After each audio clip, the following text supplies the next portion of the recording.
નમસ્કાર, આપ જોઈ રહ્યા છો સ્પાર્ક ટુડે ન્યૂઝ। આણંદમાં નિર્માણ થનારી સિવિલ હોસ્પિટલ કન્સ્ટ્રક્શન સાઇટની ધારાસભ્ય યોગેશ પટેલે મુલાકાત લીધી। કોન્ટ્રાક્ટર અને અધિકારીઓ સાથે હોસ્પિટલના નિર્માણ અંગે ચર્ચા કરીને જરૂરી સૂચનાઓ આપી હતી। 145 કરોડના ખર્ચે આણંદ શહેરમાં સિવિલ હોસ્પિટલ અને આરોગ્ય હોસ્પિટલનું કામ પૂરજોશમાં ચાલી રહ્યું છે, ત્યારે ધારાસભ્ય યોગેશ પટેલ, નગરપાલિકા પ્રમુખ જિગ્નેશ પટેલ તેઓ સિવિલ હોસ્પિટલ કન્સ્ટ્રક્શન સાઇટની મુલાકાતે પહોંચ્યા હતા। નિર્માણ કાર્યનું નિરીક્ષણ કર્યું અને સિવિલ હોસ્પિટલનું કામ ઝડપથી પૂર્ણ થાય અને જિલ્લાની પ્રજાને અત્યાધુનિક આરોગ્ય સુવિધાઓ મળી રહે તે માટે કોન્ટ્રાક્ટર અને અધિકારીઓને જરૂરી સૂચનાઓ આપી હતી।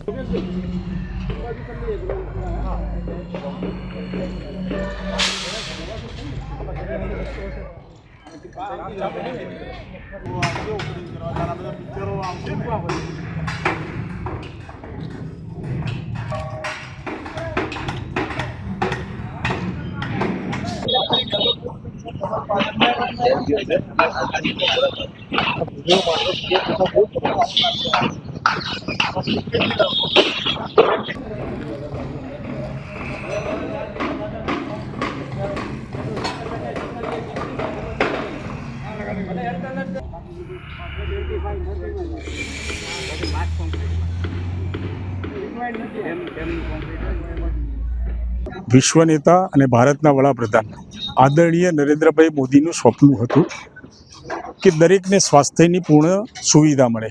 એ હેતુસર આણંદ જિલ્લામાં એક ભવ્ય મોટી અદ્યતન હોસ્પિટલ બનાવવા માટેનું એમનું જે સંકલ્પ હતો એ સંકલ્પ અત્યારે પરિપૂર્ણ થવા જઈ રહ્યો છે। હાલના મુખ્યમંત્રી આદરણીય ભૂપેન્દ્રભાઈ પટેલ સાહેબ અને આરોગ્ય મંત્રી ઋષિકેશભાઈ પટેલ સાહેબના સહિયારા પ્રયત્નોથી અને સહકારથી આજે આણંદ જિલ્લાની જનરલ હોસ્પિટલ નિર્માણ થવા જઈ રહી છે। ત્યારે અમે સર્વ અહીંયા આવ્યા છે। જલ્દીથી જલ્દી આ હોસ્પિટલ બને અને આદરણીય મુખ્યમંત્રી શ્રી ભૂપેન્દ્રભાઈ પટેલ સાહેબે આણંદ જિલ્લાની સેવામાં આ હોસ્પિટલ 31મી ડિસેમ્બર 2025 પહેલાં જે મૂકવાનો જે સંકલ્પ લીધો છે એ સંકલ્પને અમે પૂરો કરવાનો પૂરો પ્રયત્ન કરી રહ્યા છે અને જેમાં આણંદ જિલ્લાના લોકો માટે તમામ પ્રકારની સુવિધાઓ મળે તેવી અદ્યતન હોસ્પિટલ બને એના માટે આજે ચર્ચા વિચારણા કરેલ છે। આ પ્રસંગે અમારા નગરપાલિકાના ઉપપ્રમુખ તથા અમારી સમગ્ર સંગઠનની ટીમ હાજર રહી છે અને આ પ્રોજેક્ટમાં જે કંઈ સૂચનો હતા એ આદરણીય કોન્ટ્રાક્ટરશ્રીને અને પીઆઈઓના અધિકારીઓ જોડે અમે ચર્ચા કરેલ છે।